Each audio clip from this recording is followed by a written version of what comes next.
அனைவருக்கும் வணக்கம். தமிழ்வேல் குக்கிங் சேனலுக்கு உங்களை அன்போடு வரவேற்கிறேன். இன்னைக்கு நாம என்ன பார்க்க போறோம்னா, சுவையான ஒரு மீன் குழம்பு தாங்க பார்க்க போறோம். அதுவும் சங்கரா மீனை வச்சு தாங்க இன்னைக்கு நாம மீன் குழம்பு செய்ய போறோம். வாங்க எப்படி செய்யலான்னு பார்க்கலாம். அதுக்கு ஒரு மசாலா அரைக்க போறோம். அதுக்கு ஒரு மிக்சி ஜார் எடுத்துக்கோங்க. அதுல ஒரு ஸ்பூன் மிளகு போட்டுக்கோங்க. ஒரு ஸ்பூன் ஜீரகம் போட்டுக்கோங்க. 4 வெள்ளைப்பூடு பல்ல உரிச்சு வச்சிருக்கிறோம், அதை சேர்த்துக்கோங்க. ஒரு 5-6 சின்ன வெங்காயம் உரிச்சு வச்சிருக்கிறோம், அதையும் சேர்த்துக்கோங்க. ஒரு தக்காளியை நறுக்கி வச்சிருக்கிறோம், அதையும் சேர்த்துக்கோங்க. 1/2 ஸ்பூன் மஞ்சத்தூள் சேர்த்துக்கோங்க. 1 ஸ்பூன் மிளகாய் தூள் சேர்த்துக்கோங்க. 1/2 ஸ்பூன் மல்லித்தூள் தனியாத்தூள் சேர்த்துக்கோங்க. 2 ஸ்பூன் வீட்டில் அரைச்ச குழம்பு மிளகாய் தூள் சேர்த்துக்கோங்க. இதெல்லாம் சேர்த்து நல்லா அரைச்சிருங்க. இப்போ அடுப்பில் ஒரு மண் சட்டியை வச்சு எண்ணெய் ஊற்றிட்டோம். எண்ணெய் காஞ்ச உடனே கடுகு வெந்தயம் போட்டு தாளிச்சுக்கோங்க.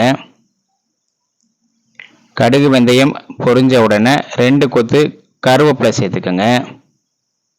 கருவேப்பிலை பொரிஞ்ச உடனே ஒரு 10 வெள்ளைப்பூடு பல்ல தட்டி வச்சிருக்கிறோம், அதை சேர்த்துக்கோங்க. ஒரு 10 சின்ன வெங்காயத்தை பொடிசா நறுக்கி வச்சிருக்கிறோம், சின்ன வெங்காயத்தை சேர்த்துக்கோங்க. மீன் குழம்புக்கு சின்ன வெங்காயம் சேர்த்தா தான் சுவை நல்லா இருக்கும். உங்கள்கிட்ட இல்லை அப்படின்னா பெரிய வெங்காயம் சேர்த்துக்கலாம். நல்லா வெங்காயத்தை சேர்த்து நல்லா வதக்கி விட்டுருங்க.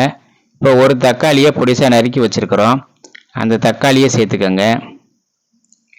தக்காளியை சேர்த்து நல்லா வதக்கிடுங்க. தக்காளி நல்லா குழைவாக வேகணும்.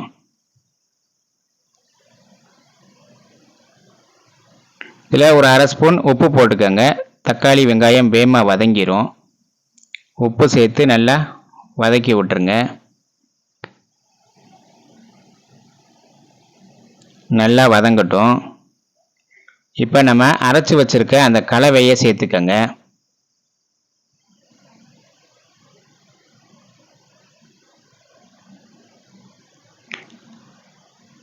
நம்ம அரைச்சி வச்ச மசாலா கலவையை சேர்த்துக்கிறோம்.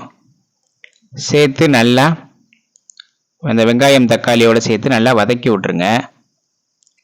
எல்லாமே நம்ம பச்சையாக தான் அரைச்சிருக்கிறோம், வதக்கலை. அதனால் அந்த மசாலாவில் இருக்க பச்சை வாசனை போகணும். அதுக்காக நல்லா வதக்கிடுங்க.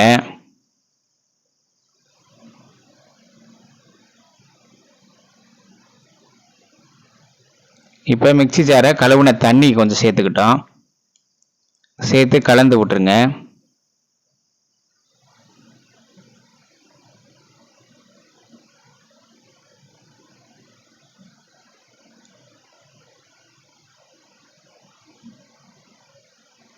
இப்போ நல்லா வதங்கி எண்ணெய் பிரிஞ்சு வரும் பாருங்க.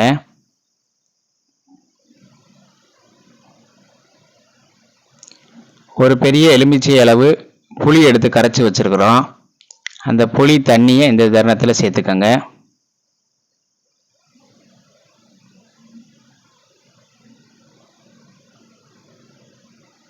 தேவையான அளவு தண்ணி ஊற்றிக்கோங்க.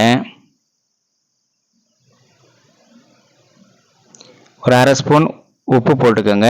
உப்பு போட்டுட்டு உரப்பு புளிப்பு உப்பு இருக்கா அப்படின்றத செக் பண்ணி பார்த்துட்டு தேவைன்னா போட்டுக்கோங்க. இது நல்லா ஒரு 3 நிமிஷம் கொதிக்கட்டும். நல்லா கொதிச்சிருச்சு இது. இப்போ அரை முடியில் பாதி தேங்காய் எடுத்து பால் எடுத்து வச்சுருக்கோம், கெட்டியான பால், முதல் பால். அந்த தேங்காய் பாலை சேர்த்துக்கோங்க. உங்களுக்கு தேங்காய் பால் வேணாம் அப்படின்னா அதை ஸ்கிப் பண்ணிக்கோங்க.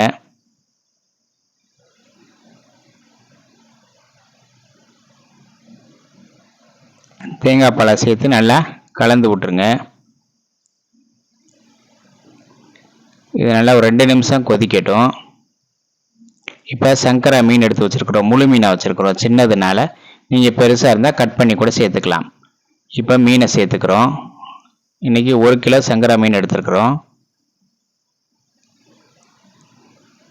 மீன் நல்லா சேர்த்துருங்க.